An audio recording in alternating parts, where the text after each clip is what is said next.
Hard-hitting, intelligent discussion, painstakingly researched, thought-provoking opinions, and deep insight when you need it most. You'll get none of that here. Broadcasting from a secret location deep within America's heartland, Unapologetically Mediocre Studios presents the No Better Than Average podcast with your hosts Jacob Cazell, Jeff Cheney, and Todd Singer. Welcome to a very special episode of the No Better Than Average show. We are on location for episode number 90. More on that later. This is Todd Singer, encouraging you to visit our website at nobettershow.com. Now, after this episode, we are thinking about changing to a 100% all-the-time Pokemon Go format. If you do not want that to happen, call our comment line at 317-643-1212 and leave a message. Let us know if you don't want to use it on the air, or you may end up internet famous. Or you could voice your objections by sending an email to feedback@nobettershow.com, or even tweet at us at nobettershow. So I'm here with my co-hosts, Jacob Cazell and Jeff Cheney. Jeff, how's it going?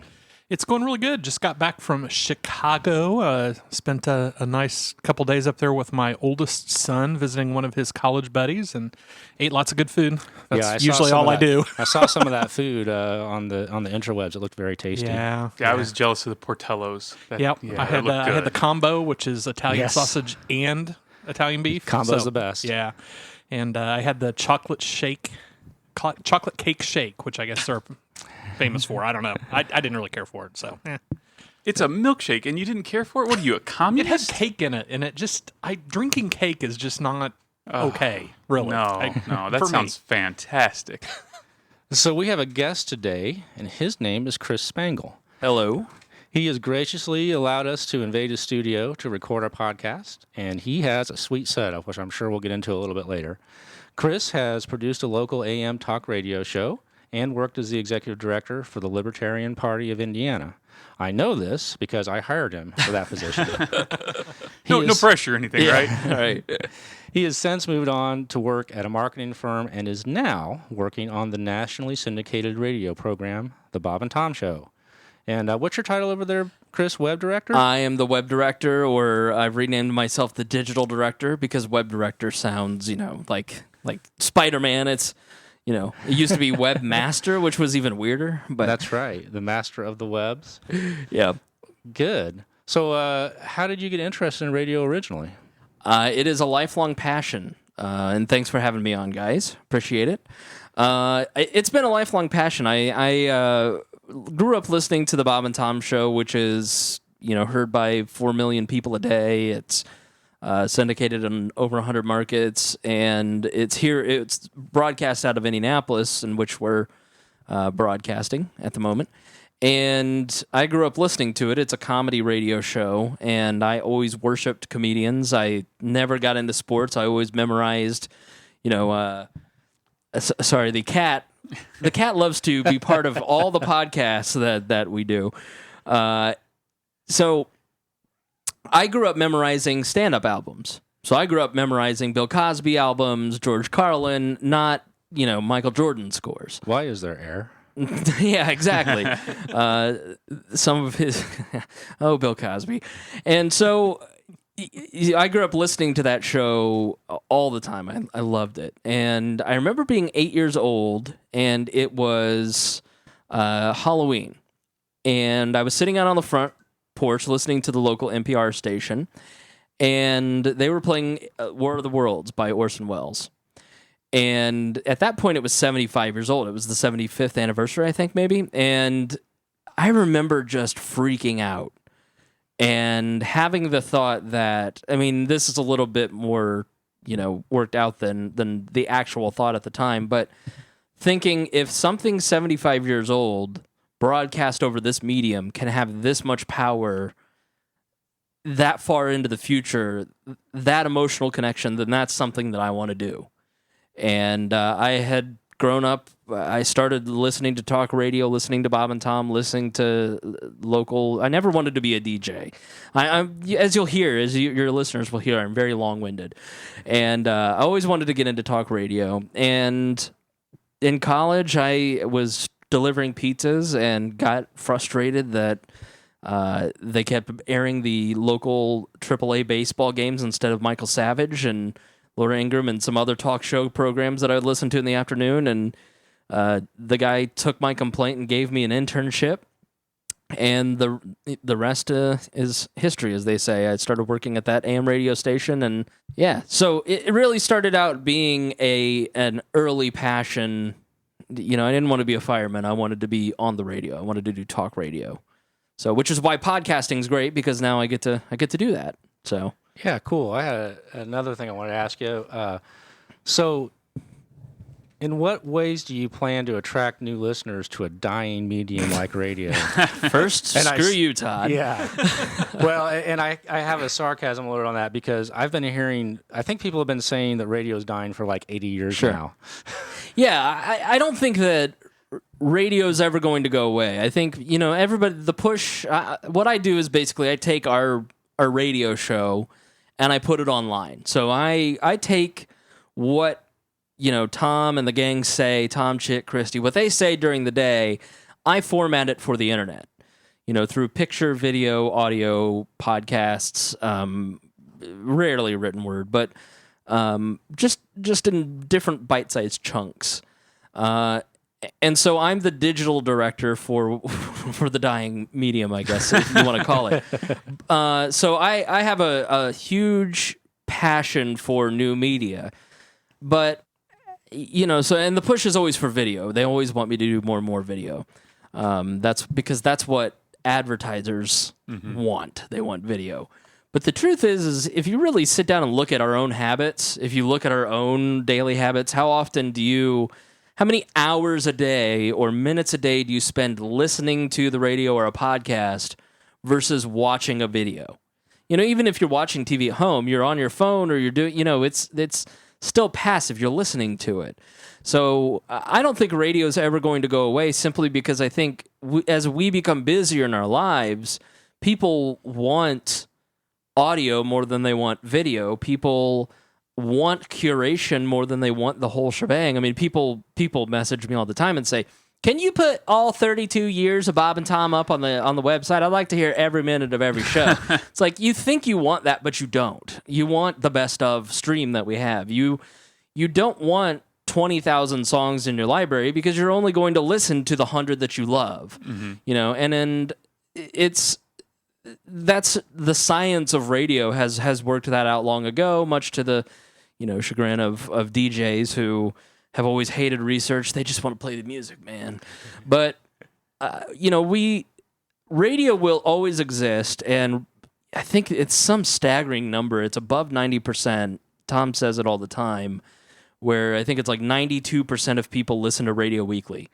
And for all the talk of radio dying, the industry is shrinking, but just like every other industry, every other industry is flattening, so it's just because it's one of those mediums where everybody's paying attention that it's just sort of gotten that rap that radio's dying, when, there are less jobs. I'm not going to lie to you. It's why I left the radio job at the AM station and went to work for the Libertarian Party of Indiana.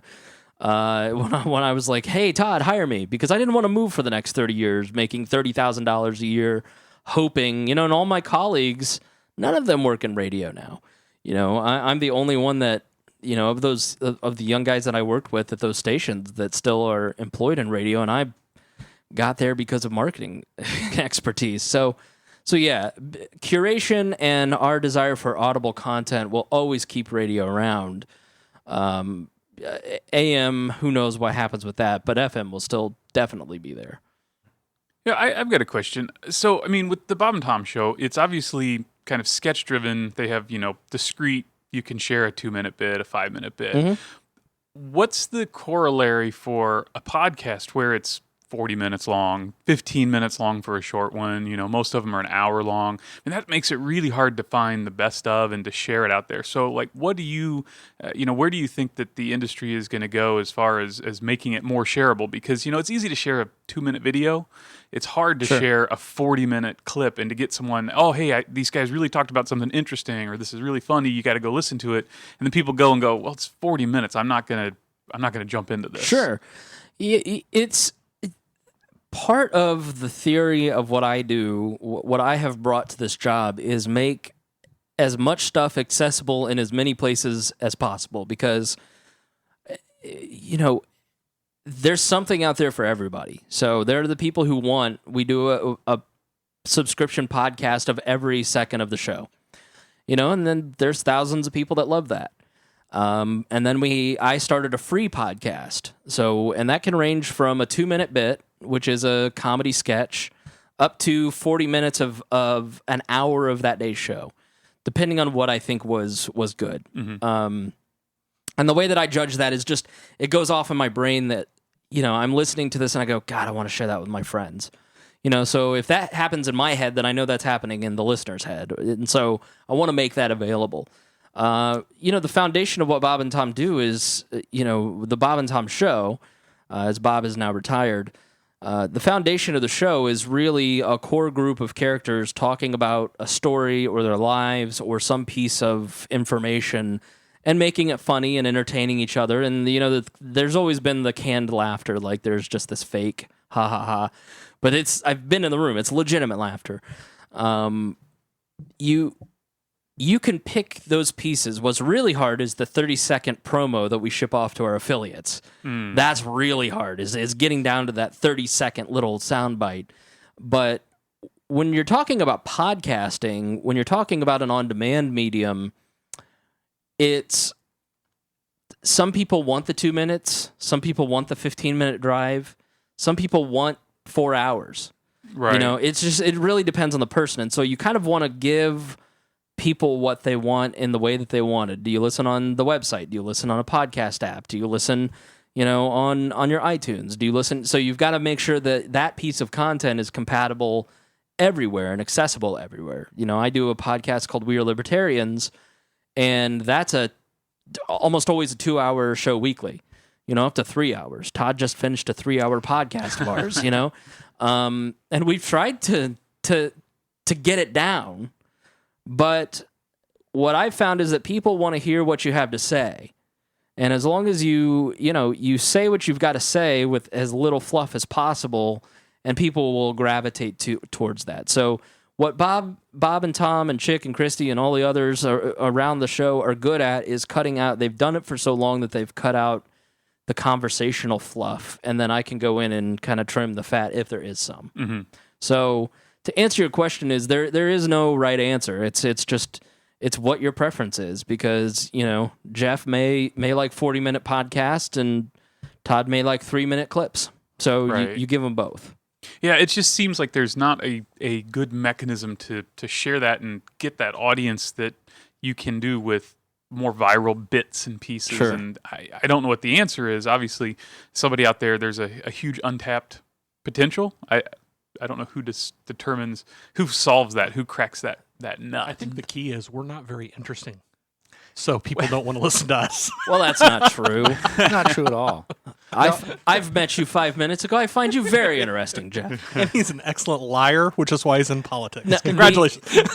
The nature of viral audio just isn't there for whatever. It's not the same as video. It's not the same. If I post something on our Facebook that's a meme, like a funny picture, it takes off. Right.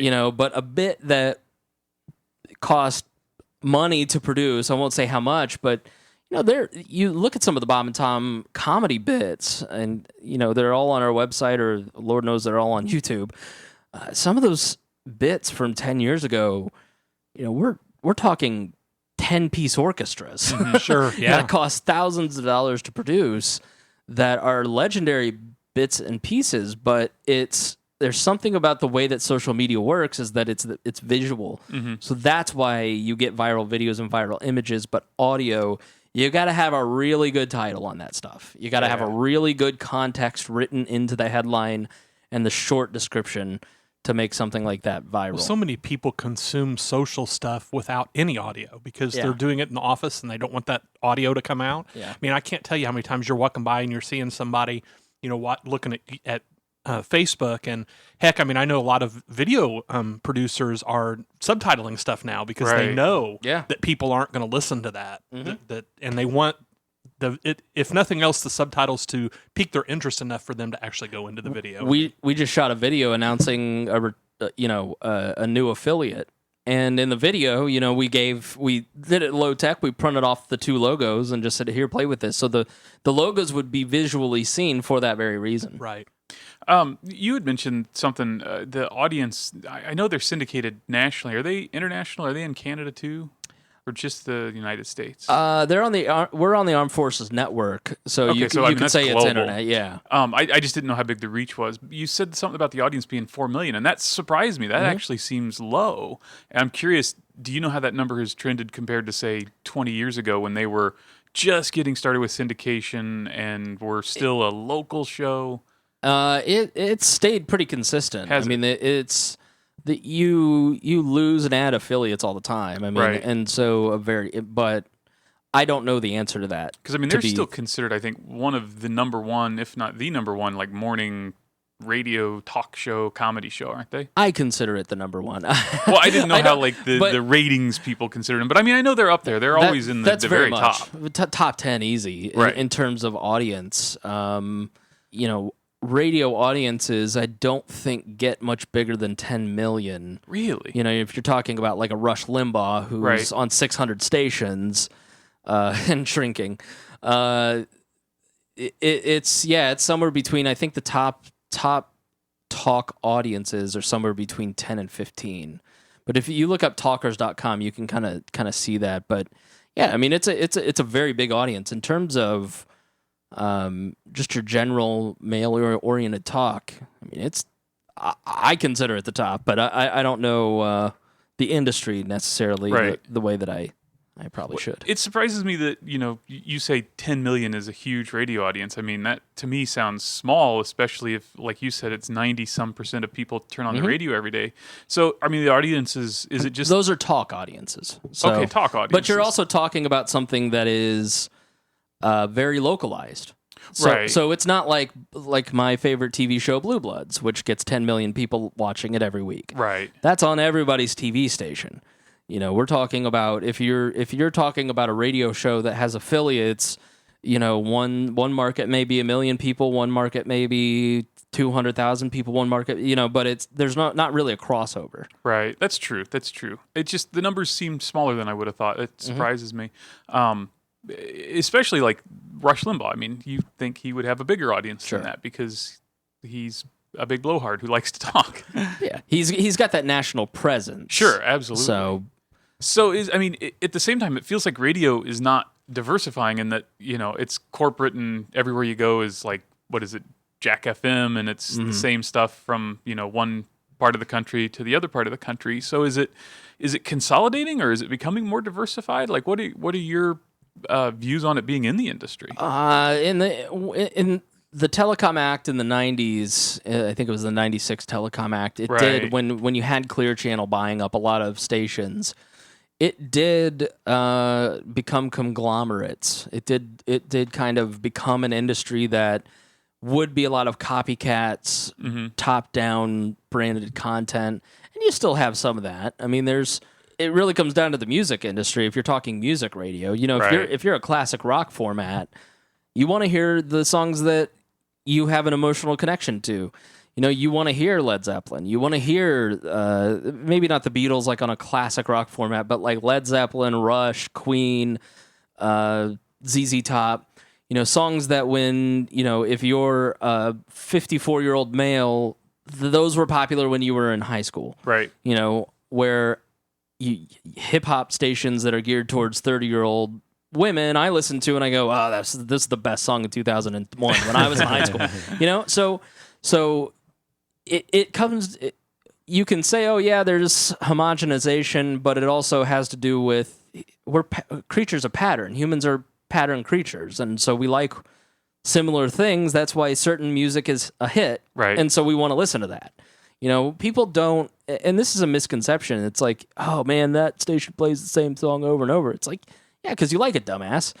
It's like there's a reason for it. It's why Justin Bieber's popular. His last album was decent. Taylor Swift had a good album. People like it. Right. You may not get it, but they're popular, so that's why they get played.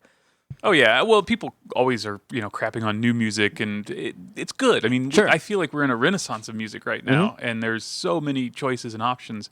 And to what you said about what was popular in high school, I was actually just in the car with my stepdaughter, who is 6, and I was playing an Apple Music playlist from like '93, which was like my junior year in high school, and she was like, "This music is awful. This is terrible. I want to like listen to Taylor Swift or Adele." Right. And I'm like, "Oh, that hurts me." Right. And it was also a classics playlist, which really hurt that '93 is now classics according to Apple Music. I was just listening to Garth Brooks. I'm not a country fan, but Garth Brooks reminds me of vacations driving down to Florida with my family, when I was a kid. So yeah, I mean, I think the future of radio will become more localized. I think there's, if you look at some of the top companies, there's a lot of questions in the industry about debt loads and how will some of these big companies handle some of that stuff. And so you could see spinoffs of stations towards more local controlled stations. But it's expensive to run a radio station. Yeah. So the FCC, not to put my libertarian hat on, but it's very expensive to run a radio station. So you're going to have to, local communities, i.e. the rich people in a community, if you want local radio, are going to have to step up and buy the station. So the future of radio is, even if it's locally controlled and owned, it's like my station that I grew up listening to, Q95, I love it. It's people from our community. It's people that are out in the community. It's people that do charity for the community, but it's owned by a big company. Right. So it's one half a dozen of the other. So it's not a dying medium. It's something that is still very popular. And, from my perspective, it's working for a national show. You don't talk about what happened in Indianapolis because you're trying to have a broad perspective. Just like you guys here on this show are probably not talking about the tech scene in Indianapolis. You're trying to gear your show towards more of a national audience, so you're not a very short podcast in that case. Yeah, right. Hey, my company's doing some interesting things in technology. Yeah, so Stick my tongue out at you. But there are common patterns and themes that a national radio show can touch on that people will, like Pokemon Go. We did a bit with, our 25-year-old guy, Jeff, went out and played Pokemon Go, and, Tom was sitting there, this is stupid, this is dumb, but and it was funny because there's creative friction between those 2 points of view. So, and that's something that's cultural that we're all talking about that, comedy can be brought out of as a result. I just want to point out it's not dumb. It is dumb. I'm going to be the not Tom dumb. in this situation, and Jeff is going to be the Jeff. And Pokemon Go is stupid. I played a lot of Pokemon Go up in Chicago. Did you hatch those eggs? There were eggs hatched. There were Pokemon caught. There were Pokestops. I don't even understand the words that I'm saying, but these are things that I've read on social media. We were very excited because we ate at Illuminati's, which I think is the most Illuminati's. Is that like it's hilarious. The name of the place New is Age restaurant? Malnati's. Okay, and it's a deep dish pizza place, which I had never heard That's of. what they want you to think. That's what I was like. There were a This bunch is of black vans parked out I front. was like, is there a triangle above the door with a circle in it or something? No. So we went there and it was a Pokestop and we took it over and we held that thing for 3 days. We were all excited. It was very, Do very you know exciting. what that means? Because I don't know what that means. A Pokestop that they Yes. held for 3 days. Is this like the Alamo? You I get can't bonus believe I eggs. let a nerd in my house. No. Yeah, you Really? just let one nerd in your house. One nerd, really? Okay, well, we'll go with that. I have a the Books of Friedman poster on my wall, so trust me, I'm a nerd too. So, just different type of nerd. I don't play Pokemon. I read about government and stuff. Yeah. So I was curious if you'd had any examples on working on the Bob and Tom show with social media, something that you thought was like for sure going to be a hit and it did nothing. And then like conversely, was there something that you did that was kind of a throwaway and it just took off? Not specifically, because there are some things that you like. You see a meme on Reddit or Instagram or your Facebook feed, and you go, "Oh, the audience is going to love this." And so when you manage a community online, you have to get to know your audience. The Facebook audience for Bob and Tom is different than the We Are Libertarians Facebook audience, which is different than the Bob and Tom Twitter audience, which is, which is different than the radio audiences. So you have to kind of get to know the community, the limits of what you can share, what they will find response worthy? What will they engage in? You know, if I post a political meme on Bob and Tom, it's just going to turn into just, you know, shitting on us and politics. It's just because it's not that audience. You know, you can't post an edgy meme or something that's too vulgar or too over the line with the Bob and Tom audience, because it's more conservative, older audience. I don't mean politically, but just, you know, in terms of lifestyle. Conversely, like the libertarian audience, which is, you know, college kids who are more liberal in lifestyle because of their position and age. So you have to kind of visualize what the audience will and will not accept. So sometimes if you see a meme, you go, oh, this is going to destroy. And you just know it. You post it and it just pops, you know, because memes pop more than anything else. Images, which sucks because it's a piece of content that somebody had, which, you know, they're funny and they're things that we laugh at, but think about it, that's what you like to share, and you share, you know, here's this dad joke that is hilarious, but it's in picture form, I'm going to share it, you know? And it's something that your dentist would tell, and it's not something that one of our writers spent time working on, and, you know, it's just this thing that somebody put 10 minutes tops of effort into, versus a piece of content that, you know, your writers, your professional writers, or your cast of incredibly brilliant and talented people put effort and time into, or a piece of video that you spent days editing, you know, that you put sweat equity into, and it should be rewarded with virility. Sometimes that stuff does pop. Sometimes that stuff your audience just goes, wow, okay, great. And then other times it just falls flat, and you just go, man, I could just get some cheap meme and get the same reach, you know, but it can be defeating. I can't think of a specific instance off the top of my head, and I don't want to get into specific numbers or anything. I just know that, that I've talked to a lot of people in various other creative industries and other, like, not radio, but other media outlets, and they're like, yeah, it sucks. And I'm sure, like, if you look at the newspaper, they put all this time into a piece of investigative journalism, and they spend all this time putting this effort into it, and it just doesn't get the same amount of shares as, like, the news article that, you know, Bob Cavoyan retired. you know, so you never know what the audience will want, but you can make pretty educated guesses the more you do it, and I test stuff. I just try and, you know, okay, what's the limit here, or what will they accept? And, you know, Facebook, Twitter, they give you great analytics to kind of learn what is going to be the best way, how to format it, all kinds of different things. There's a bunch of different levers that you pull to try and craft. So yes, they're memes are the bane of my existence and the lifeblood of my existence occasionally. So you mentioned analytics and all the different social media sites have differences what the audience expect, what they want. So regardless of whether it's the Bob and Tom Show or We Are Libertarians, or just in your experience, where do you see sort of the biggest bang for your time buck getting returned? Is it Twitter? Is it Facebook, which, you know, everybody's saying that is dying because now it's only the old people? Is it Reddit, which I'm surprised that you mentioned Reddit and Bob and Tom. That doesn't seem like an audience that really would overlap. I mean, where do you find the best return on your time investment on social media? Yeah, but it's a misnomer that, like, the Bob and Tom audience is older. It's very much you know, it kills in, like, the 18 to 34 demo, because it's just that sense of humor. I mean, we take, you know, our writers and our story preppers spend a lot of time looking on Reddit. Okay, what are people talking about? Because we want to talk about that too, you know? And so we want to be engaging in the conversation that is going on.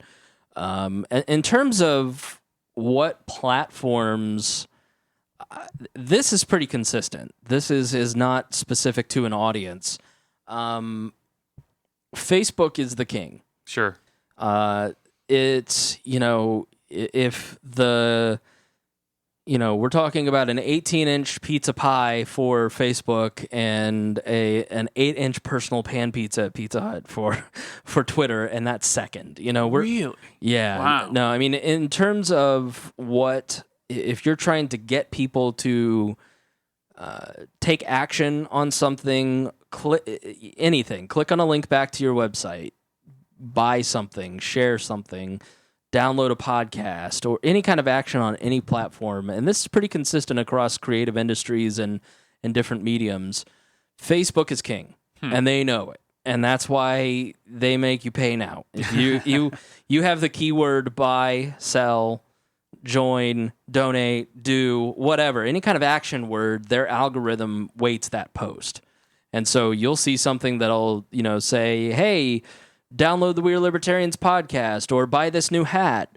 You'll see that will get a 30th of the engagement of something that normally, just to give you let's say you normally get 10,000 impressions on a post. You put one of those keywords in, it'll get 400. Wow. I mean, they throttle it that much because they want you to pay. Right. They now have considered themselves an advertising platform as opposed to, hey, put all your cool stuff on this so all of your people can see it, and let's all, build this community together. And then somewhere along the lines over the last couple of years, they pulled the rug out from under brands and said, nope, you gotta pay for access now.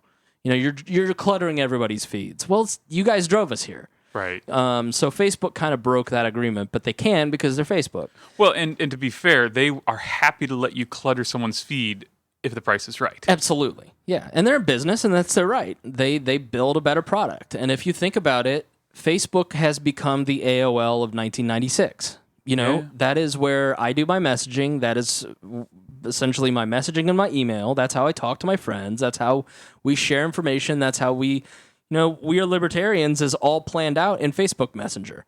So that's, like our version of Slack, or Trello. That's where I communicate with all my friends. That's where I see all their photos and their videos and everything else. And then you've got the groups, which are like your chat rooms. Right. So they have become the internet for most people. And, if you look at most websites in terms of their Google Analytics, it's organic traffic, Google searches, and Facebook traffic. Mm-hmm. And the majority of that Facebook traffic is mobile Facebook. It's m.facebook. It's Twitter is almost useless in driving people to do anything. It's very, it is great for instant information. So the way that I use it is, if we're talking about something on the Bob and Tom show that's visual, I tweet it out. So that way people know where to get it. Because it can be a fire hose. But if you want people to buy a hat, it's useless. Right. Instagram is as popular in terms of people, the platform isn't as big, but its engagement is as popular as Facebook. The call to action's probably not as good on Instagram, is it? Because you can't really interact. You can like something, you can comment, and that's about all you can do. Exactly right. Facebook's much more interactive, much more of a two-way communication. Twitter still, for a large-scale audience like Bob and Tom or We're Libertarians, for a smaller podcast like ours, a Facebook group is the best way to communicate to our audience. 500 people in a group, and then they get to communicate with you two-way. But on a bigger scale for something like, you see it with celebrities, that's why celebrities use it, is because they're able to kind of have that secure and safe interaction with fans and, the fans that they choose to interact with. So it's good for that, and it's good for kind of instant communication. It really has lived up to what it was designed to do, which is just a quick text message. Right. But for media outlets, like if you're the Today Show, then Pinterest may be of interest. But like the brands that I work with, Pinterest, Snapchat, we've actually had some fun with. Snapchat's kind of a fun. I love Snapchat. I think it's the app that I use more to chat than I used to, than Facebook even. Yeah, I was going to ask you about that because I'm old. Yeah, me too. I've never Snapchatted. And that's, so what a purpose, like why should an old guy like me get on Snapchat? Well, the nudes. To embarrass the young kids, Well, that's I a think, is given. the answer. No, it is. It started out as like a sexting app because it disappears, and of course, if you're so inclined, you can use it for those purposes. So you finally got a place to put all those nude selfies All there, those Todd. nudes that please take them out of the cloud. If you need some, just let me know. Yeah. No. He keeps mailing them to me. I don't know why he. I don't know why he I sends joined his, a mailing list a few years ago. And his, can't get it to stop. I his unsubscribed. sexts come via UPS. I don't get it. Yeah, it's very Single-handedly keeping the post office in business. You should use Snapchat if you want to use Snapchat. And it's like any other social medium. If your friends are on Snapchat, you should be on Snapchat.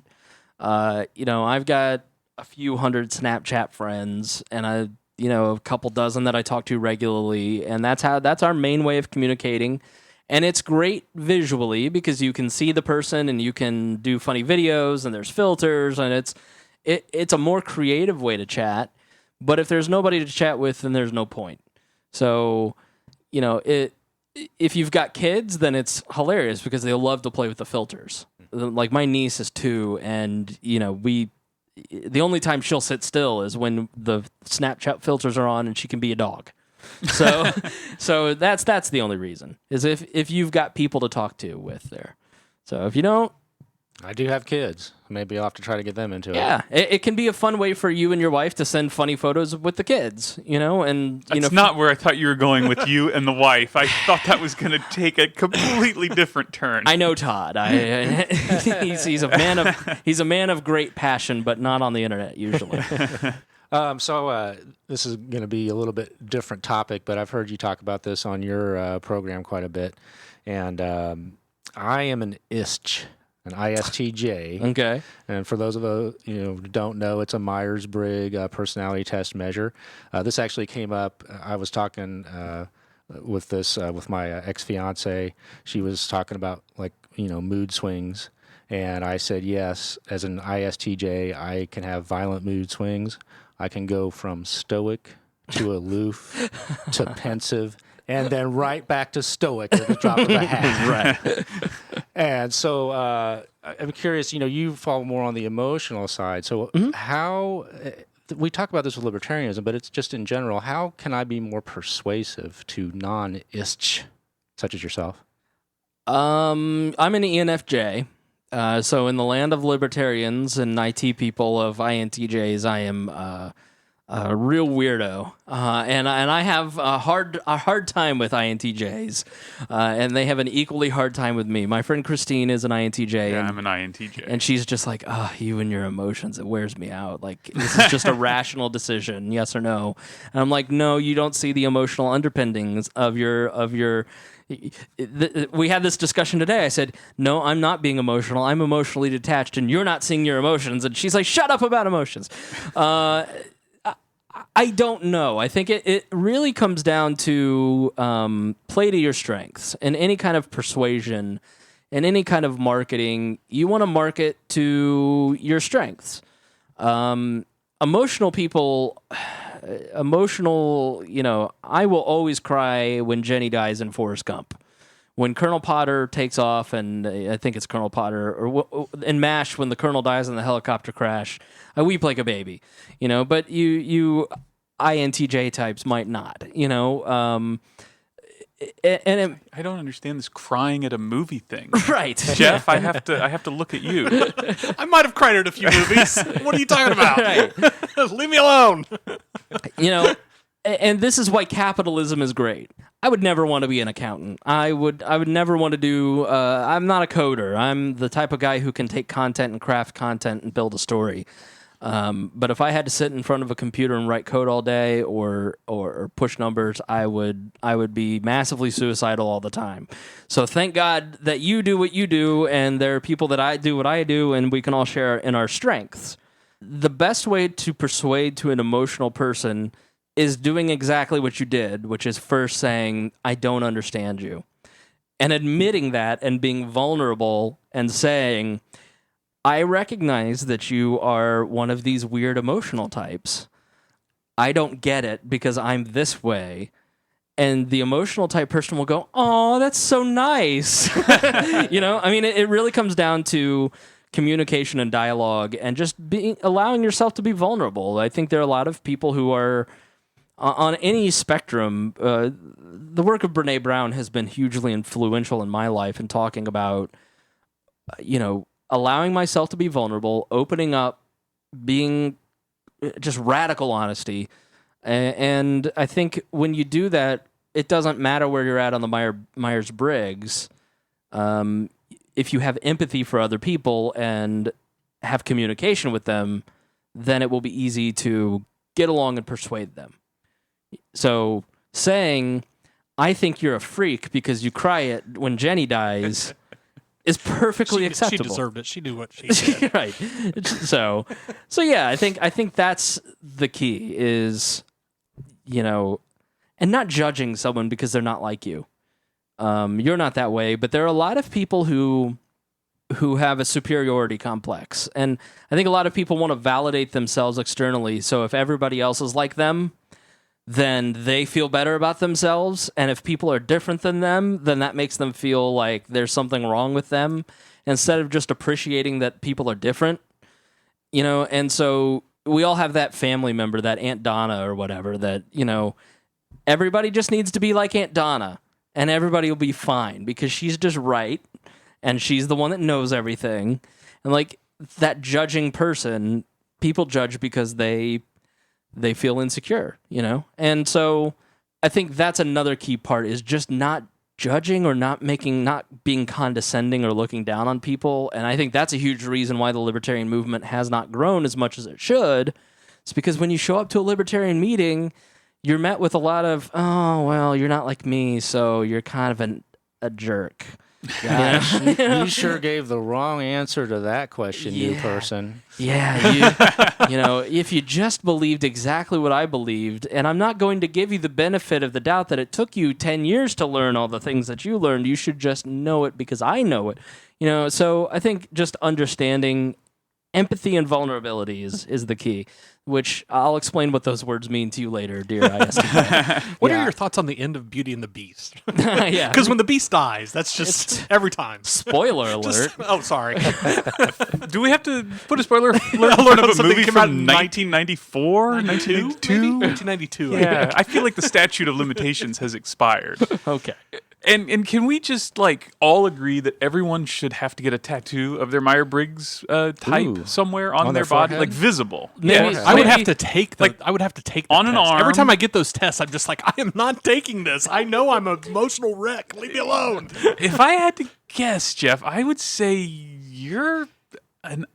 What would we call Jeff? You're definitely an I. I'm an enigma. If you're an emotional wreck, you're an INFJ or an INFP. Yeah, you've definitely got the F in there somewhere. Oh, you're a big old F. I got a big effort. Yeah.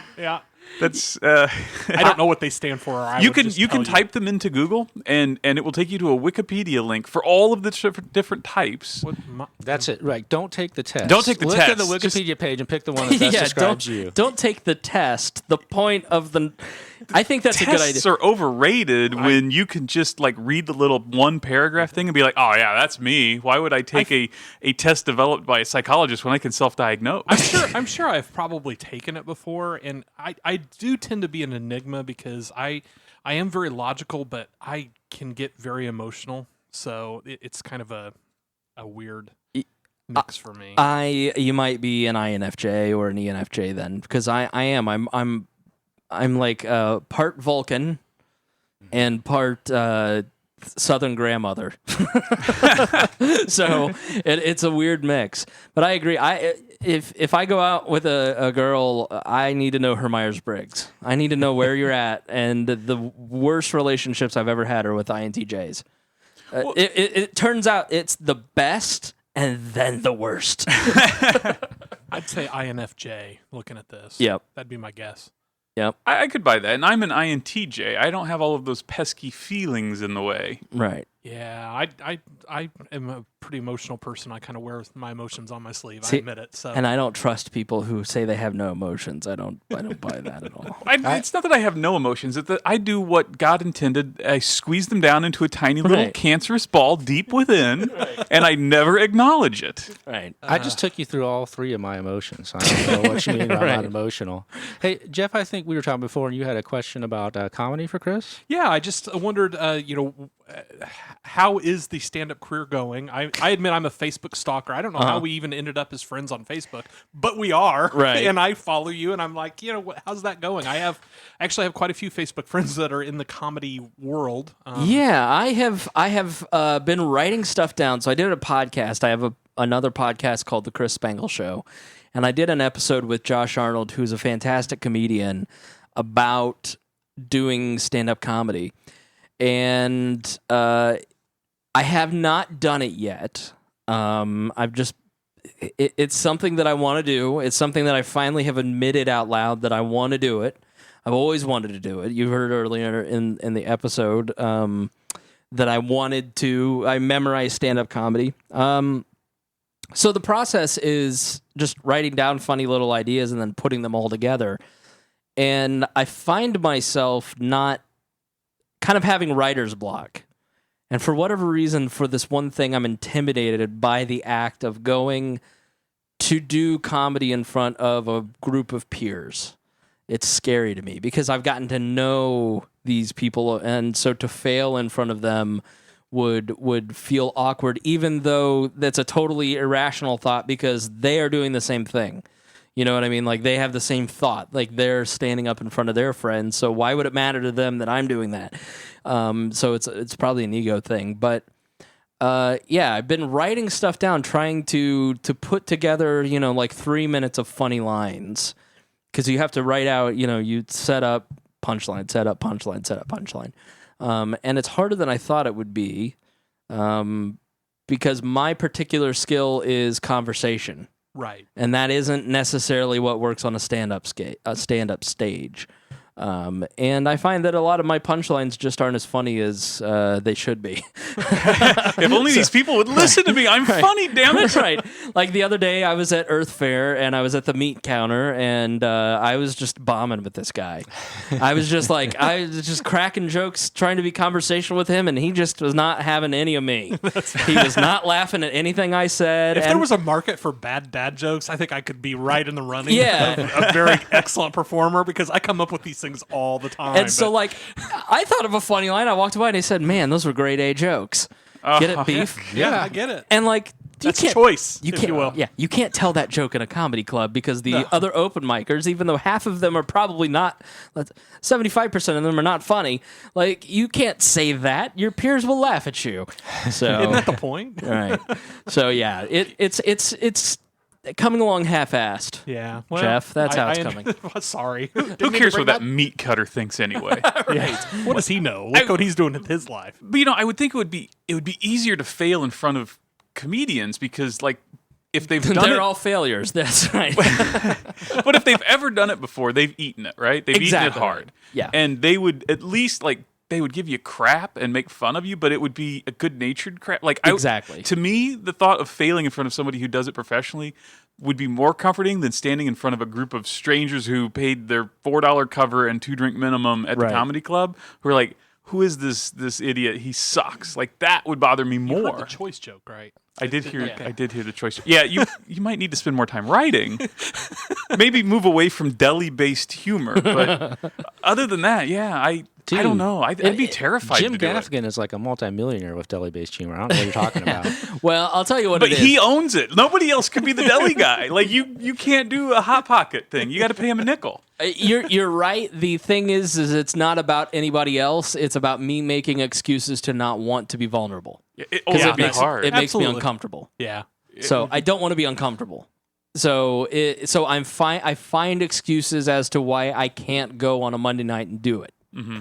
And so, and I don't know what that thing is or why it is with this one particular thing, but it is what it is. I've learned to be vulnerable in other areas, like talking to girls. So, and I succeed Thank God and I don't fail have to there. do that anymore. Yeah. I don't know. It works out pretty well for me now. Much better than in high school. I've been married for 22 years now, so I don't have to talk to girls anymore. It's, There's no talking. there's no help for need you at all, now. huh? He just has one daughter, so it's girl singular. That's the only girl that he has to talk to. Yeah. And that's a mess. I do not recommend teenage girls for anyone that's... That's why No, he sent her to another no. country. Yeah, boarding school. Is that an option? I wish, man. It is rough sometimes. You can say that because I guarantee she doesn't listen. Oh, right? no. My What, you mean oldest she son... doesn't listen to her 40-some-odd-year-old dad's technology radio podcast? My oldest does sometimes, but so that's about the best I can hope for. But he's an engineering student, so he has no social skills whatsoever. Yeah, you already said he was playing Pokemon with his dad. Absolutely. Yeah. And apparently successfully holding the Alamo. Nobody's going to get in here. That's right. It was awesome, man. That's extra eggs, man. Is that a thing? Like, Maybe. Do I you don't want know. these It's- eggs? There's Can I make there's eggs in Pokemon scrambled Go. I know eggs? that. There is. No, you can't. If you scramble your eggs, that's bad. That's bad? You want to hatch your eggs. Yeah. No? Nothing? No, not so much. So what other questions do you guys have for me? Obviously, Chris is not into Pokemon Go. Not I even Good for a him. little feel bit. overwhelmed. Okay, so I've got a question. I know we normally don't talk a lot of politics on the podcast, but since we have two former Libertarian Party associates with us, I'm just curious what your thoughts are with do the Libertarians have any chance at getting more national exposure this year with the dissatisfaction that people tend to have with the two parties? Yeah, I think this year there is an opportunity for that. You can just see it in the number of Google searches for Gary Johnson. You can see it in the poll percentages this early for Gary Johnson. Now, I am a realist. I know that we poll better than we do when the poll that actually counts on the first Tuesday of November. But there's a lot more momentum this time around. There's a lot of people looking for an alternative because these are the two most unfavorable rated major party candidates ever, at least since they've been doing polls. Yeah, I mean, Donald Trump, his unfavorabilities are 2 points less than David Duke, the former Klansman from Louisiana. That's quite an accomplishment. Yeah, I mean, it's being an INTJ, I'll just throw some numbers at you, but they're not accurate because I'm an ENFJ. Never let the facts get in the way of a good story. But these are rough numbers. I remember the highest polling that Gary Johnson did, and this was like a watershed moment. It was such an amazing number. He consistently polled around 5%, and then there was one where he polled at like 8 or 9%, and we all just went nuts. We were like, it's happening. But he's been consistently polling at around 13%, and if he, this month can really poll in 15% in the major polls, then he gets into the national debates. And if he gets into the national debates, then I think you have a real Perot moment, like Ross Perot. And if Gary Johnson on election day gets 5%, that puts him into the public financing system. So, when you check off $3 for the presidential electors, that's the public financing system. And that, in 2012, Gary Johnson raised and spent like $2 or $3 or $4 million or whatever. He would have had $72 million. Right. So that would have been a massive increase. And just as somebody who has observed Gary's media attention, I run a podcast called Gary Johnson for President where I rip media appearances off of YouTube. And in 2012, you can go back because they're still there. If you look at the 2012, they're all speeches from when he was here locally and I taped them, and maybe a couple CNN appearances here and there. This year, it's 3 or 4 interviews a week on major media outlets like Face the Nation, MSNBC, CNN all the time, State of the Union, Jake Tapper. The CNN town hall with his running mate several months. I mean, for CNN to have a town hall with Gary Johnson a month ago was just massive for libertarians. The 3 top contenders for our nomination got a Fox Business Network debate. Right. We'd never had our top challengers debate in a televised debate on cable ever. I mean, we had parties everywhere. So the media attention has been overwhelming. In my opinion, the delegates picked the right person to represent us. We picked 2 former two-term governors that were Republicans in massively blue states in New Mexico and Massachusetts. And, when a disaffected Republican or a disaffected Democrat or somebody who has never really been active and they want to vote against Trump and Hillary, or they're first-time voters, they look at our candidate and they see a credible person, not somebody that we've always put up credible people. There was one year that he wasn't that credible, but well, there was the one. Year. There was the one, but this year you really have a lot of great attention, and the presidential campaign and parties around the nation are really capitalizing to the best of their ability. I mean, you're always limited in resources and manpower. Trump and Hillary's campaigns are, sure. Let alone ours. So yeah, it's going to be a banner year. I think it's one of those years where it's like, man, your head and your heart are with libertarians, and you just need to let it get down to your balls and push that button, because 5% makes a huge difference for the future of our country. Right. Yeah, and it's interesting that you say that. I mean, I'm looking here on the internet, which knows everything, and as of the end of June, his campaign's only raised $1.4 million. So the fact that he is a name that people at least have heard of, if they're not like, oh yes, he's the Libertarian candidate, but people who don't really follow politics that I know at least are like, well, I've heard the name, or I know he's in the race. I don't really know anything about him, and to do that on less than $1.5 million raised so far is pretty impressive. It was not the case 4 years ago, and 4 years before that, it was former Congressman Bob Barr who was a big name. And that was not the case then. It was much less the case. And it's just, we were talking about the gubernatorial race here in Indiana, and we were looking at 2004, and our candidate got 1%. And then the next year, the next cycle, 4 years later, 2%. And then the cycle after that, 4%. So we were talking about, where does this candidate that's running for governor in Indiana now get? Does he stay at 4? Does he get 6? Does he get 8? Does he get, it's exciting I've been involved 9-10 years. Todd's been involved a little longer. It's just exciting to see something that, you've been considered the crazy person for voting third party and voting for the Libertarians forever. Throwing your vote away, as my mom says. And I just look at it and I go, yeah, but Trump or Hillary, and there was a guy at our convention that got on stage and did a striptease, and somehow that's a reason not to vote for a Libertarian. And I just go, Donald Trump, Hillary Clinton, those are your major party nominees. This guy was kicked out of the party. These people were put on the ballot, So the Libertarian Party is really the future, and I think you're seeing the end of the Republican Party, much like you did the Whigs and the rise of Lincoln and the Republicans in 1864. Yeah, it scares me a little bit that there is such fervent support for Trump within even if it's a fringe, it seems to be a very vocal and passionate fringe. I have a couple relatives that are staunch Trump supporters. I do too. I just and it amazes me. I mean, these are people that are intelligent, recent college graduates that I'm like, what? Huh? It's not as fringe because he's the front runner. I mean, I think the direct connection between Trump's rhetoric is actually someone from the Gary Johnson 2012 campaign and Roger Stone. I think Roger Stone is the missing piece that a lot of people don't look at, but Roger left the Republican Party in 2010, 2011, started going to tea parties, started hanging out with the Libertarian parties, he consulted on Gary Johnson's 2012 campaign. I met him in Las Vegas when he was helping Johnson.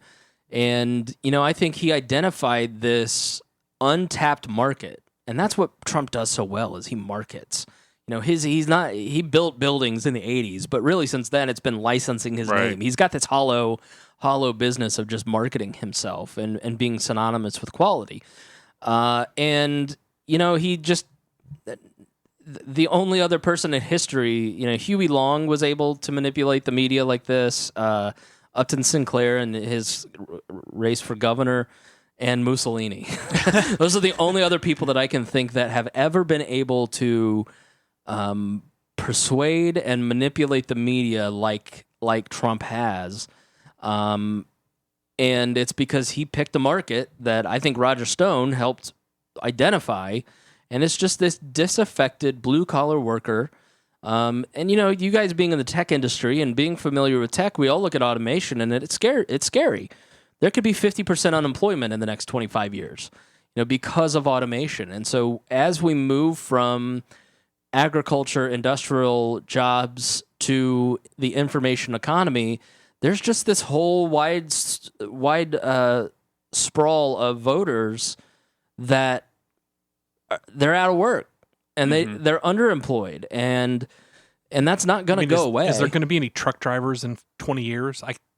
Truck driving is actually they can't hire enough truck drivers now. Yeah, but 20 years from now, when with self-driving and they all drive themselves, and Sure. you just say go here and drop this off, and they do it all on its own. I mean, that's a lot of jobs gone. And that's what my favorite documentary, it used to be on Netflix, maybe it will be soon, is The House I Live In, talks about. It's like the drug war was started by Nixon in the 68 election to win an election, because the summer of 69, you had the hippies and you had the Black Panthers causing all kinds of bombings. You think it's like violent now. It's not. You should look at the summer of 69. And so Ehrlichman basically said, we can't criminalize being black and liberal, so we're going to start the war on drugs because they love to smoke pot. And so the silent majority rose up and we created this war on drugs. And so now we're at a point in society where the bottom 15%, we vanished their jobs. So what do we do with them? We'll just warehouse them and make money off of them. And so that's down the libertarian rabbit hole. But, in terms of what we need to do to reform criminal justice and the drug war and all that. But that sort of law and order thinking, that's what Trump has. And he has this protectionist mindset, which hasn't helped us, and this law and order mindset that hasn't helped us. What we need is vision for the future. We need somebody who says automation is coming. We've got projected 50% unemployment by really smart people in Silicon Valley.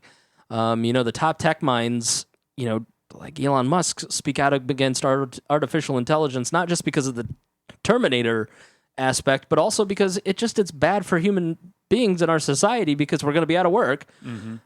And, it's not like Hillary has vision. It's not like she's offering a vision for the future that's going to be any different. I think if Hillary gets elected or Trump gets elected, do we really expect them to do anything differently than Barack Obama did? And did he really do anything differently than George Bush did, who didn't really do anything differently than Bill Clinton did? Like, it's this perpetuation of a system that doesn't work for us.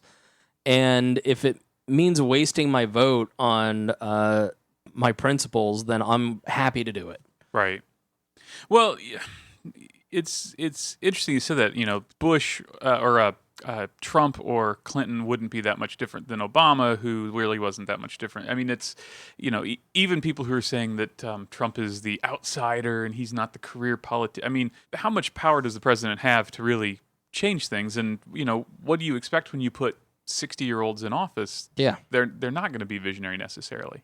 That's interesting. I think that's a whole show that we should talk about, just the future of automation and what it's going to mean for everybody, because that's a good point. And like you said, Jeff, are we even going to have trucks driving in 20 years? And why would we? Why would we? We barely need them now. Yeah, I mean, people all talk about self-driving vehicles for human transportation, and that's all well and good, but that's not really the majority of where we need to be focusing. We also are facing the end of oil. I mean, there will be peak oil at some point, maybe not in our lifetimes, but certainly in your kids' or grandkids' lifetime. Mm-hmm. And mine, if I ever settle down and have kids. But I'm trying to avoid that. But when you think look, this is an expensive hobby. Yeah, yeah, that's a real expensive hobby. Yeah. When you look at the two political parties, do you see people that are preparing us for a future without oil? Do you see people that are do you see people that are getting out of the way of technology? We hold in our hands revolutionary devices. 3 out of 4 of us do. Right. I'm on a 6S. And the 6S, the camera on it is just revolutionary. It's amazing. It's so much better than Android. And I just don't... I don't see how we can't look at the thing that, I love this more than any other person on the planet. My phone is my partner now because I'm single, and if I get a partner, I still might love my phone more. I think we may have answered a question here. Yes. And so why do I love it so much? It's because technology has advanced so quickly and it improves so quickly, and it's on a year improvement cycle. And if government got in the way of that, then it wouldn't be as good. Mm-hmm. Technology and Moore's law, things like that exist because government can't get in the way fast enough. Right. It can't control the revolution of the internet. And, that's why you see things like, what was the EFF is the Electronic Frontier Foundation, such a great organization in alerting us to government intrusions into the internet and trying to slow down that progress and get control. And it's all about control. Government is force. At the end of the day, you don't pay your taxes, you're going to be killed or put in jail and have all your money taken from you. If you don't comply with the government, you lose your freedom or your life. And so government forces you to do things. And so if the government is forcing us to build certain pieces of technology, Donald Trump gets his way and we're building the Apple iPhone in California, suddenly this is not $1,000 piece of technology, it's an $8,000 piece of technology. Mm-hmm. So elections have real consequences, not just in terms of your pet things like your iPhone, but also human lives. We were talking about an episode of We Are Libertarians that we did, episode 144, about a woman who is not only a victim of domestic violence, but a victim of the system that is set up to protect her and her children from domestic violence. They have perpetuated the trauma because of their failure. Voting has real life consequences. It means life and death for people. And so if you're not informed, don't vote, please. Well, it's something that I never hear anyone talk about, but, Trump says, let's build all this stuff in America, and that all sounds well and good, except for if we really did that, if we really said all this technology that's built in China, no more, we're not going to do that anymore, and we're going to build all of it here. Do you really think that that wouldn't start another war? Yeah. Because, you're taking away all those jobs from people in China who are just now getting the first taste of what it means to have things. Yeah. And you take all that away from them. That's not going to sit well with them. That's how wars get started, is when you do this kind of stuff. So, yeah. Saying that you're going to take all that away, not only is it not reasonable from just a pure manufacturing standpoint, it's just not reasonable from the socioeconomic and political problems that's going to cause. Right. So I think when you really break it down and you look at your choices in politics, you can choose what we've had, or you can choose the future, which I think all of us who are tech-minded look at the future with hope, because technology lifts people out of poverty. It's doing amazing things. It's if you watch Silicon Valley, the joke is, we're here to change lives. that tagline, it's such a great show and such a great tagline, because we're making lives better. And there's only one political party, one political ideology alive and well today that wants to just get out of everybody's way and let society do what it does best, which is take care of itself and grow, as long as the government's not interfering, and that's libertarians. Oh, I thought I was going to say communist. Damn. No. I was wrong. No, I think this year the electorate is hungry for a third choice, and libertarians have done the hard work for years to be sticking around. Yeah, sticking around. We've existed, guys. Jumping through the hoops that the other two parties put in so that we can be on the ballot in 50 states. Right. And we're, I think, finally going to capitalize on that. Chris, I kind of like you to tell them the story of your grandmother this year that you shared. Yeah, so went to a family gathering the other day, and they were talking about the election, because everywhere I go, because of what I used to do, and because I'm interested in politics, people want to talk politics, which I'm happy about. And my whole family is Republican. My dad, my brother, diehard Republicans. My sister, sort of Republican. My grandmother, mega Republican. Like, worked for Reagan, George Bush, W. Bush pictures all over the house, the RNC every year. He's a handsome man. And they send out Christmas cards, and she's in Florida, so she's just a huge Jeb fan. my brother, my dad, my sister all said, I'm voting Gary Johnson this year. Call my grandmother. Now, when I got hired by Todd at the Libertarian Party of Indiana, my grandmother was so ticked off at me that she did not speak to me for 6 months. Because how could I betray the family values? Because of a political ideology? That's hardcore. Because A job. left to steal votes for the Libertarians and was perpetuating a lie and betraying the Republican values that were instilled in the Spangle family. And I called her recently, and she goes, I'm not voting for this Donald Trump. I'm voting for Gary Johnson. I'm glad there's a third choice. And I just wanted to laugh so hard at her because she literally did not take my phone call for 6 months. It wasn't until Christmas, and she's like, how are you? How's your job? Like, she was so mad about it. So, yeah, I think it's Trump and Clinton both have – most people don't vote. 20, 30% of people vote in this country. I don't know what voter turnout is. I thought it was higher than that, but 50% anyway. But that's still, I mean, we're nowhere near 100%. No. You're going to see record low turnout. And, you know, that's good because it helps informed voters have a bigger impact. But, you know, you're talking in a presidential year, I don't think it's higher than 40%. This says 60% in a presidential year. This is fairvote.org. Okay. And 40% during midterms. Okay. All right. So I just... Wikipedia says the 2012 election was 42%. Wow. The highest was 2004 at 44%. Chris is technically correct because kids are people too. All right. 1796, in case you were wondering, 2%. Yep. So Back in the good old days. Wow. So yeah, I think it creates an even larger swath. The problem with politics, we talked about vulnerability earlier, is we don't see in politics our own lives. We don't see any control. We see people that get to lie. If I lived my life the way that Hillary and Bill Clinton lived their life, I would be divorced again.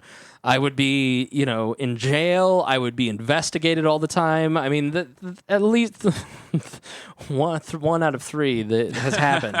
It's just regular people aren't represented in politics. It's like this race of lizard people that we just don't, connect with in any way, shape, or form. And so when you don't see yourself represented and you feel like your voice doesn't count, it doesn't help when... That's why Trump is popular. That's why Bernie is popular. That's why Ron Paul was popular. That's why Gary Johnson's growing in popularity. Jill Stein's growing in popularity. And Hillary Clinton, 8 years ago, socialist was a bad word when you called Barack Obama that. Now you've got a 76-year-old atheist who wouldn't live his whole term, who's an avowed socialist and not even a member of the Democratic Party, almost beats her for, they had to cheat. Right. It's because she's so unpopular. So it really is just people don't see themselves represented in it. They don't see any vulnerability. They just see it all as a fake show. And it's nerd politics. That's all it is anymore. Right. All right. Well, before we get on to the next segment, I brought some gifts that I'd like to distribute here just real quick. Oh, boy, the gifts. Other than gifts. Other than your fabulous presents? take-home prizes. Present time. Open up a present. So I know, Chris, you mentioned this on your show. This is a bottle of zombie dust. Okay. Probably one of the favorites, and I brought one for Jeff, too. And then for Jacob... And Because I from know what you I said understand, you're not a pale ale fan. I'm not a hoppy beer guy. Right. So I like got the you box. It makes and him amber jumpy. box. a wig splitter from Three Floyds. Very nice. Nice Very coffee nice. stout. Delicious. Nice. I like coffee and I like beer, so put them together. And this is the Three Floyds, right? You were talking That's about. Three Floyds out of Munster, Indiana. Excellent, Very cool. excellent Local brewer. craft beers. Very Looks cool awesome. art. Yeah, I like it. Which actually, sorry, go ahead. Now, the artwork on these craft beers are just amazing. Like Sun King locally, they have a whole art department. Yeah. Really? That just does art. Oh, yeah. I did not know that. Yeah. I mean, I knew that they were very artsy, but I didn't know they had a whole department. I could throw a stone and hit that brewery from where I work. And really, why wouldn't you? Well, Yeah, and Three Floyds has grown up around comic books and rock and roll, and so they have a lot of comic related. So the art. devil work is And what exactly. you're talking And beer and alcohol. Which brings me to what I love. about. Okay. I love the 21st annual Indiana Microbrewers Festival, which was yesterday at historic Military Park. It was a great time. There were actually over 100 breweries there. There were over 80 of them were from Indiana, and just you get a tasting bottle at the beginning, and you just go around. The lines weren't too bad. It was low to mid 80s, so as long as you were in the shade, the breeze was nice. It was just a great time. I got laughed at when I got home because I was a little tipsy, but took my first Uber ride, and which Hillary hates, and that went well. So got home, and just before that, enjoyed a heck of a lot of good beer. That's awesome. Even if I had 100 drinks of beer, just like took one sip at each. It was tent, 17. I counted them up. I would be even 17. I would be incapacitated. I would need someone to carry me to my Uber. You did mention the Uber, right? That was over, I would need an Uber to get me to my Uber, that like was a over golf cart a Uber. 4-hour time period. So I had a little bit of time to space it out. Okay, that seems like a lot of beer. I wouldn't be content only trying 17 of them. I would have to try all of them because I'm an overachiever. Is there a whiskey festival? I don't know. I know it's called a Catholic wedding. I know there's a wine festival. I haven't heard about whiskey, but there's a nice. I think there's a distillery down in Fountain Square where you can get like a flight of bourbon and try out different bourbons. Oh, that's cool. I know that craft distillery is becoming a thing. It is. I know that Indiana is like right on the forefront of craft Yeah. beers and wines and and and distillation. So that's cool. I'm gonna have to check that out. Hotel Tango, yeah, here locally. They craft everything, even the bitters. Like they craft literally everything that goes into the drink. And so like the drinks are like $15, $16, but yeah, it's all crafted. Very cool. I'm gonna go with what I love. A Netflix original TV series called Stranger Things. You jerk! You jerk! I have to pick another thing now. I went next. I watched all 8 episodes while I was in Chicago on my trip. Isn't it good? It is so amazing. It's like I don't know, like Goonies, Stand By Me plus Yeah. Goonies plus E.T., X-Files? X-Files, yeah, Fringe, Yeah, maybe. It is set in Indiana. Woohoo! Shout out Indiana. but not really. Not really. It's a fake city. It's a fake city, but it's still in Indiana. He talks about going to Indianapolis. That's true. Just like Parks and Rec. That's right. It's Absolutely. shot in Georgia. Oh, was it really? Yeah, filmed 100% in Georgia. They did the well Indiana enough. of the South. They did well enough with their locations that I could buy that it was in Indiana. I mean, sometimes you It see a looks show that's in Midwestern, like, Indiana, yeah, and there's palm you're trees. like, no, that's not Indiana. But they did well enough. It is just amazing. It is. It's about, there's like 3 storylines that are kind of going on. There's a storyline that's the younger kids, kind of a Stand By Me-esque vibe going on there. There's a storyline that's set around high school aged kids, and then there's a storyline with the adults. And it is just, if you have not taken the time to at least watch one of these, I cannot recommend it enough. It's good enough that you could use it as your favorite thing too, because it is just amazing. I cannot go on enough. Winona Ryder does an excellent job in it. She's old. I guess I didn't realize that, but that's okay because I'm old too, so I still think she's hot. Yeah, it did surprise me when I realized that Winona Ryder is old enough to play the mom, and I'm like, oh, when did I get so old? Because she's a young actress, but no, not so she's much not, anymore. But she still looks good. She does. Well, not really, because she's frantic for 9/10 Yeah, of but the that show. makes me feel like I have a shot. She's got all those emotions going on, and I could just be there for her. Gotta find a nice wounded bird, don't you? It's definitely a show that's getting a lot of buzz. I actually had dinner with my family recently and mentioned it to them, and surprisingly, they've all heard of it. Now, none of them have watched it yet, but they all said, "Oh, I've heard that's good. Should we watch it?" And I'm like, "You should leave dinner right now, drive straight home, and start watching it." Yeah, it is. I think we consumed it in so it's 8 episodes. Only 1 season is out so far. I don't think they've confirmed a second They season. already yet. have. They have. They did Okay. confirm the second season. So. I was going to say, so you may just get to the end, and they do a good job of wrapping it up, I think, without, they leave it open. Yeah, but it's still pretty wide open. I didn't know that they had the second season confirmed, so, 2 thumbs up for that. And yeah, I mean, I think we sat down and we watched it over 4 nights, 2 episodes a night. It's about an hour an episode. Really, really good stuff. There was a lot of Minecraft being played in my trip, and I was not Minecrafting. I was Stranger Thingsing. Yeah, it's worth watching. The one fun fact that I thought was interesting is that the creators, they bill themselves as the Duffer Brothers. They were born in like 1984. Oh, wow. And they do a fantastic job of kind of capturing, it definitely, if nothing else, like the production, the look, the feel, it captures that Amblin Entertainment the D&D vibe. game at the beginning could have been pulled straight out of E.T. I mean, like, Yeah, that absolutely. was just like, it looked exactly the same. It was, it's really well done. It is a fantastic show. I can't even think on the fly of another thing, so I just have to piggyback off Jeff. It's 2 thumbs up. You need to go watch it if you have not watched it yet. I will throw this one out because I watched this one last night, which I noticed is just now on Netflix, and I had not seen it in the theaters a year or so ago. And it is the movie The Big Short. I don't know if anybody here has seen this. Bunch of head shaking. It's based on a book, I believe, by the same name. Michael Lewis. Yep, it's a great book. I have not read the book. Now I want to read the book. Basically about how Wall Street destroyed our economy 6-7 years ago. And I don't know how much of it is true and how much of it is, artistically licensed. No, Michael Lewis. I don't know about the movie, but Michael Lewis is an acclaimed journalist. His books are always all well written. He wrote Moneyball. Oh, okay. He's written a ton of great books, including a lot on the financial crisis, and so his journalism is never questioned. So hopefully the true. movie people were faithful then to the book. Hopefully. Because adaptations always tend to lose something in translation. And if you want a movie that's fascinating and will really piss you off at what happened and how they got away with it, I definitely highly recommend it. The Big Short, and it's on Netflix, so you can check that one out. And I don't know if anybody talked to you, Chris, but we always talk about something we love. So do you have something that you love that you want to share with our listeners? I do. I was just reading on, I think it might have been Uprocks or The Verge or something about Microsoft Pix. It is an app for your phone. Yeah, so I've been playing a lot with it, but I just took this photo of Mittens here on the ground sleeping, and you get to compare it to the original photo.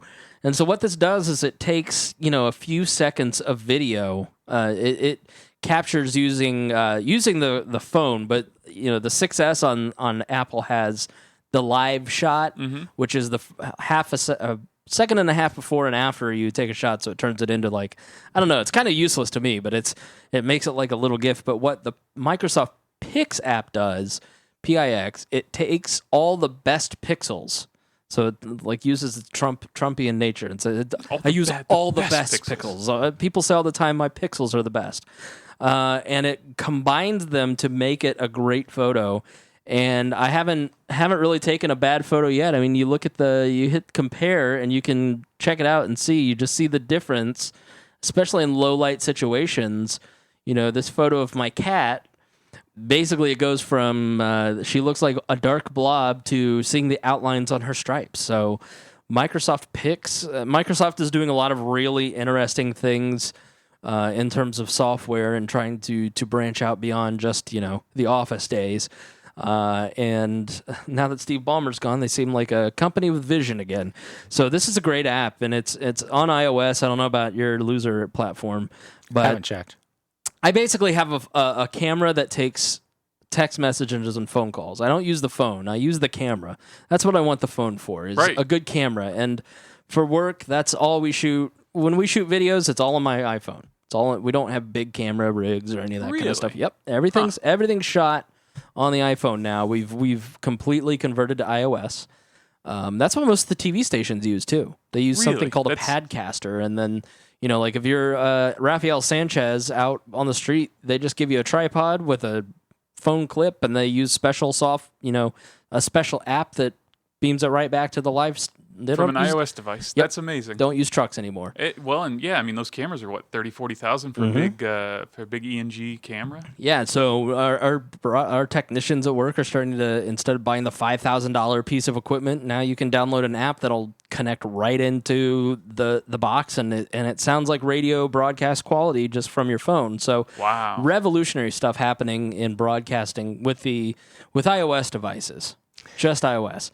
And but as somebody who takes pictures and video, I've got a famous person in our studio, and I've got a lot of important people with very little time. I want to get the right photo, and so this is going to be great for work. I'm excited to. I'm not excited to get off of vacation. I've been on vacation, but to get back and test this out. But low level light, it's amazing. Just pictures you just don't want to play around with. You want a really good shot. So Microsoft Pix, check it out. Awesome. Yeah, I just heard about that and downloaded it a couple days ago, and I can vouch for it. It is an amazing little piece of software. Microsoft's doing some awesome things on everybody else's platforms but their own, it seems like. Yeah, they have some good Android apps too. Yeah, they do. Yeah, just one or two. One or two. You get email. Well, on what's Android, right? hilarious is that some of their most Their most iPad of their, apps, I think, are better than what you get on the actual Microsoft Surface absolutely. devices. And there are several of the apps that they've come out with recently that are not supported on Windows Phone. Really? Now Yeah. that's telling. That's interesting. So, Huh. I think this is one of those apps that is both Android and iOS, But not Windows Windows on Windows Phone. Phone. Interesting. I wonder if the hardware with is just Skype. not capable of it. The latest Skype release is iOS and Android, Not Windows not Phone. Windows Phone. Have you ever used a Windows Phone? It's impossible. It's really. Don't tell that to the Windows Phone users. They are a very, love very them. loyal They love and it. vocal bunch. So are the BlackBerry people. Where are you at now? So Are there any of them left? well, yeah, what? No, BlackBerry's coming out with another new Android phone. Yes, Yeah. they After are. the Priv But last it's, year. it's an Android phone. It's an just Android phone branded with but it's BlackBerry. BlackBerry is doing what Microsoft is doing and becoming a software company and, Right. and getting out of the hardware business, which is smart. Oh, absolutely, absolutely. And they owned email, so if they could put their email solutions on other platforms, why wouldn't they do that? Right. Because once Apple makes a product, there's no other reason to own anything else. But BlackBerry is really still good on security. So that's one thing where you're going to get the latest updates, latest security updates from them. I just They're thought it was very. more polite. Is that more polite because they're from Canada? Yeah, that's right. RIM is the RIM. chip Well, that they no, use. are they still? Is it still research in motion? I don't thought know. they went bankrupt and. BlackBerry's still out of Canada. Yeah, but BlackBerry was research in motion. RIM. Yeah, but I think RIM's gone. I Just thought Black- so. yeah. I thought they got I don't bought know. by somebody or something. Probably the Chinese. Yeah. So how secure It's is it? still a Canadian company, I'm telling you. Yeah. Yeah, it is. I think you're right. I Yeah, think it you are right. Again, what is it, like a 0.5%? Yeah, so half we don't of one talk half of about that 1% at all yeah, no. on the show. Speaking of, I think we are at the end. Let's wrap it up so that people can go back to their day. We're giving them an extra long podcast. You have just listened to another episode of the No Better Than Average podcast. Thank you, Chris, not only for coming on the show, but for hosting us in your studio. That is awesome. I will have to do this more often, get together and actually do an not with Chris. We won't emphasize. Get out. We're gonna record in the studio now. Chris, you have a new podcast that you're recording at your house. Fear. Congratulations. Fear overcame me. By the way, I no, was I like, just- for how much? I just mean we'll have to get together and do live in-person podcasts more often because that's kind of cool. It's a nice change vibe. Anyway, if you've got a question, a comment, give us a call on our line. That number is 317-643-1212. We will listen to your message and put it on the show. We will put it on the air. We will make you famous. Not 4 million people a show famous, but 40 people a show famous, something Tens like that. and tens of people. Tens of tens. Keep up with us on Twitter at No Better Show. Visit our blog at www.nobettershow.com. Shoot us an email. We like email in all of its form, and that email address is, as always, feedback@nobettershow.com. We read them all, and if yours is interesting, we'll put it on the air as well, unless you tell us not to, and then we'll think about it. Depends on how much you send along as a tip. For the right amount of money, we'll do what you say. If you like the show, please do the iTunes thing. Leave us a review, some stars, help us keep growing the audience. We really appreciate that. And we didn't mention it at the top of the show, so we'll mention it at the bottom of the show. If you want to support the show and help keep the lights on, throw us a couple of bucks on Patreon. That would be awesome. Your support goes a long way, and you can do that at patreon.com/NoBetterShow. I think we are done, all in, all good. You have just listened to the No Better Than Average podcast, so now hopefully you know better than average too. Thanks, everybody. Have a great week. Goodbye, everybody. Talk at you later, everyone.